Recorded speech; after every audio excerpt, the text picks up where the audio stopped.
भाजपा अनि मिडियाले राज्यलाई बदनाम गरिरहेको छ। मुकेश अम्बानीको छोरा अनन्त अम्बानीको बिहाको निम्ति मुम्बई जानभन्दा अघि बोले पश्चिम बङ्गालका मुख्यमन्त्री ममता ब्यानर्जी।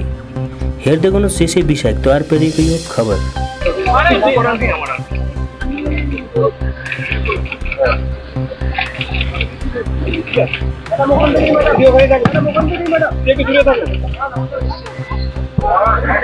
না, আমি একটু মুম্বাই যাচ্ছি, কারণ আপনারা জানেন মুকেশের ছেলের বিয়ে, এবং আমাকে বারবার আমন্ত্রণ জানিয়েছেন ওরা, যেহেতু বিশ্ব বাংলায় বারবার মুকেশজি আসেন বাংলার ডাকে আমন্ত্রণে, তাই সবাই যাচ্ছে। বাট আমি হয়তো যেতে পারতাম না, কিন্তু এতবার করে আমন্ত্রণ জানিয়েছেন যে একেবারে ছেলে থেকে শুরু করে নেতাজি থেকে শুরু করে মুম্বাই মুকেশজি থেকে শুরু করে বারবার, সেই জন্যই আমি যাচ্ছি। আমি কালকে উদ্ধব ঠাকরের সাথে একটা অ্যাপয়েন্টমেন্ট করেছি, রাজনৈতিক কথা হবে, কারণ অনেকদিন দেখা হয়নি ইলেকশনের পর, এবং শারদজির বাড়িতেও যাব। শারদ পরের সাথেও আমি একটা অ্যাপয়েন্টমেন্ট করেছি, একটা 4টে আছে, একটা 5টা আছে। অখিলেশও কালকে গিয়ে পৌঁছবে, ওর সাথেও দেখা হলে হয়ে যেতে পারে, এখনো ঠিক হয়নি কখন কখন পৌঁছবে না পৌঁছবে। আমি কালকে তারপরে বিয়েতে অ্যাটেন্ড করে পরশুদিন ফিরে চলে আসবো। এই পর্যন্ত আমি আপনাদের একটা কথা বলি, কয়েকটা টিভি চ্যানেল খুব ভুলভাল উল্টোপাল্টা বিজেপির কথায় এম স্কোয়ার, অর্থাৎ ওদের একজন মালভিয়া আছে।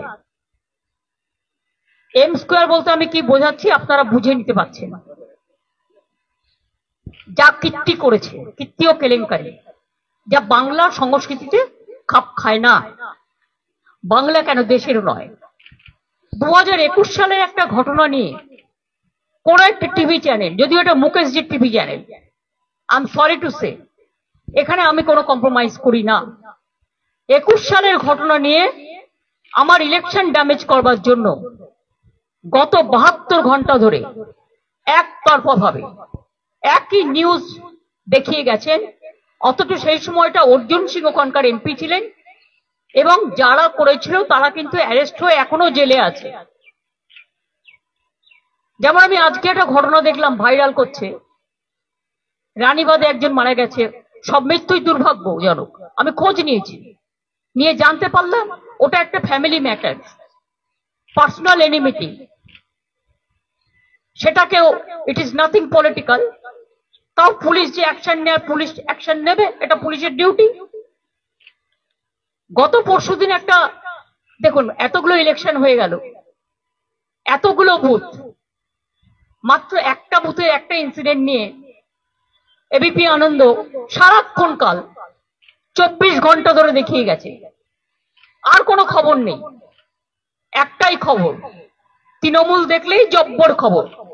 আর যে মানুষগুলো শান্তিপূর্ণভাবে ভোট দিল, একটা মানুষ ভুল করতে পারে, 1000টা নয়, সেটাও মানুষ নয়। আমি বলবো যদি কেউ করে থাকে তার বিরুদ্ধে অ্যাকশন হবে।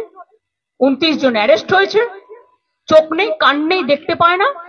কয়েকটা টিভি চ্যানেল বাড়াবাড়ি করে উত্তেজনা চলাচ্ছে, প্ররোচনামূলক বিবৃতির মাধ্যমে লোককে মিসলিড করছেন, ভুল বোঝাচ্ছেন, আর অপসংস্কৃতির কাণ্ডারি হয়ে এরা মোদি মিডিয়া হয়ে গেছে। আমি আপনাদের বলবো, আপনাদের কিছু ক্রস চেক করার থাকলে, নবান্ন তো আমাদের সবাই থাকে, আমরাও থাকি, আপনারা ক্রস চেক করে নিন, পুলিশের কাছে ক্রস চেক করে নিন যে অ্যাকচুয়াল কি ঘটনা ঘটেছে। এমনকি পুলিশ যখন বলছে, ইনফরমেশন দিচ্ছে, তখনও সেটাকে আপনারা ক্যারি করছেন না, just one sided news carry হচ্ছে। কারণ তা নাহলে বিজেপি আপনাদের ইনকাম ট্যাক্স রেড করবে, সিবিআই রেড করবে, ইডি রেড করবে, এটা দীর্ঘদিন চলতে পারে না। এটা আমি আপনাদের কাছে আবেদন জানাচ্ছি এখন। এরপর যদি আবেদনে কান না হয়, তখন আমি আইনের পথ দেখব। সরি, এটা আমার বলতে আমি বাধ্য হলাম, তার কারণ ইলেকশনটাকে সামনে রেখে নিউজ 18-এর এই প্ল্যানটা ছিল, এবং ইলেকশনটাকে ড্যামেজ করার জন্য এবিপি আনন্দের এই প্ল্যানটা ছিল। আর কতগুলো টিভি চ্যানেল আছে যাদের নাম আমি করতে চাই না, নাম করলে কষ্ট লাগে, তাদের পাবলিসিটি হয়। আই এম সরি, আমি তাদের বলতে চাই না। থ্যাংক ইউ, ভালো থাকবেন সকলে, আমার টাইম হয়ে গেছে, তাই আমি যাচ্ছি। সকলে সুস্থ থাকবেন, ভালো থাকবেন। আমি চাই উল্টোরথ এবং মহরম সবকিছু শান্তিপূর্ণভাবে হোক, যাতে কোনো অসুবিধে না হয়। এটা সব আজকে আমি কোশ্চেনের উত্তর দিতে পারছি না, because I am late now.